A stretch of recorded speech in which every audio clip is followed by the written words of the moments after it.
Right, hey you guys, so I'm going to do a couple of vendor walkthroughs. No, it's okay. And highlight a few people. So, super cool. Someone that I interviewed for my podcast that I have not kept up with, don't y'all judge me, is here. We're here live.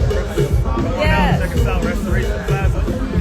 So now let's see your book, Dogs of the Wild, right? This is book one in my series, Dogs of the Wild. Planning to take it to an animated movie. Okay. It's about dogs against wolves, battling for rulership over our mystical forests, untouched by humans, action, suspense, thriller. So Paige Turner got some beautiful illustrations. I've been getting some great reviews, and also a love story is in the mix. It's not often you see us writing books like this. That's what I was going to talk about. Like that's not a usual. Oh God, it's It's a alright. bee. It's just like the book cover. Okay, it was a bee, y'all. It's like the book color. It's like the color of the book cover. I got on some sweet perfume too. Okay, so yeah, we don't usually write about subject matter like this, right? Right. So can you tell us like what led you to want to cover something that's so outside of the normal genre? It was by chance. I love to read, and I was reading a particular book that was supposed to be nonfiction. Let's say we're in 2025, but it was from 400 years ago. And something just felt a little too detailed for me. So I said I had this idea. My Rottweiler on the back of the book here, Shadow.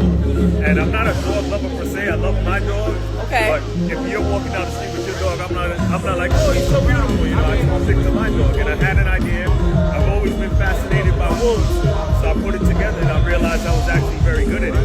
But what took it to the next level is me going into schools and realizing that students don't realize that we can write this kind of work. So I'm like, if we're big consumers when Shrek, Black Panther, Barbie, when they come out, how come we're not creating the books that turn into those movies? Because the majority of those movies were books first. So that's where the vision came from. Not only to get my books out there, but to let youngsters know that the ideas that are in their head can be life-changing. And you know, one of the things that I love about that too is a lot of times we find ourselves co-opting their heroes, right? We always want to turn their characters into black characters. Right.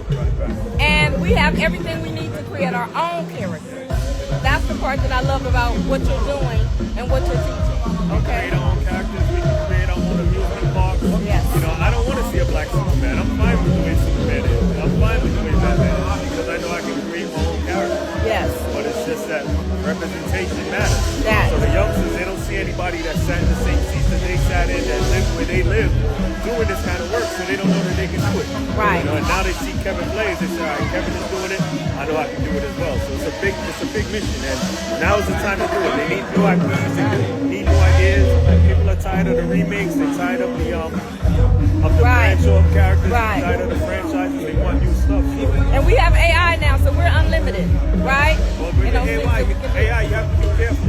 of course, the copyright, ownership, but we're not as limited in terms of being able to bring it to life, right? So that part. So can you tell them where they can find you? On my website is www.dogsofthewild.com. www.dogsofthewild.com. On Instagram, it's @dogsofthewild series on Instagram. All right. Thank you. I'll tap in with you guys later. All right. Perfect. Thank you.